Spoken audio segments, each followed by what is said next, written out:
Okay, so Monday's lesson. Hi everyone, I know I'm not there. The way I'm going to know you check this video is when you comment on Monday, please write on the board this.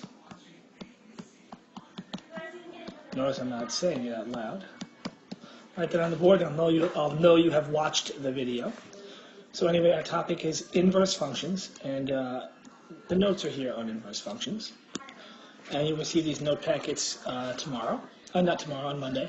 But the big thing to know about inverse functions is an inverse function is when we switch x and y. That's all we do. We don't change signs. We don't do anything else. We literally just switch the x and y.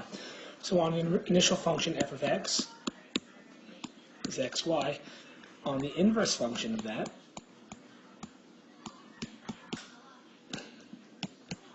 another way to think about it is to think of this.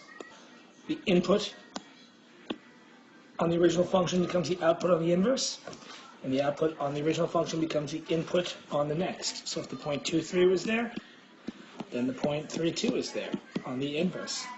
If the point -4, 5 is on the input, 5, -4. The signs follow each other along the way. So there's a bunch of different ways to think about the inverse. Let's think about it a different way. Okay, so for Monday, what I want you to try to do is think about all inverses 3 ways: algebraically, numerically, and graphically. Algebraically, when we have an equation, y equals 2x plus 4, we switch the x and y. That's it. We're going to switch the x and y. That's the definition of inverse. X equals 2y plus 4. And then we have to get y by itself, so we'll subtract 4. And then divide by 2. And you get y equals 1/2 x plus 2. I distributed those to each term. So algebraically is literally just switching the x and y's and then getting y by itself. If the equation is originally in the form of f of x equals 3x, convert it to y equals 3x, then switch the x and y's, then get the y by itself.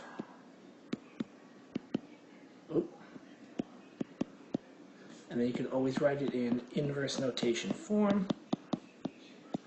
That's an x, by the way, whether you like it or not. Numerically, it's literally just switch the x's and y's.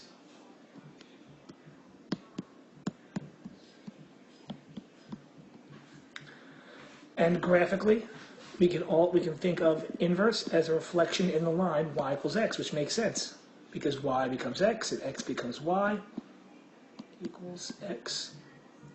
And the points on that line are always 1, 1, 2, 2, 3, 3, and so on. But whenever we reflect, if we have the point -3, 5, it is going to go to the point. Oh, didn't go there. Hold on.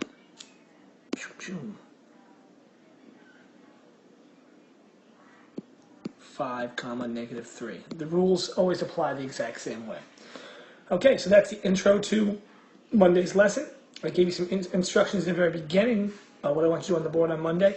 But I wouldn't leave something out for the end as well. At the end, I'd also like you to put on the board that piece of information right there. So I shall see everyone on Monday. Good luck.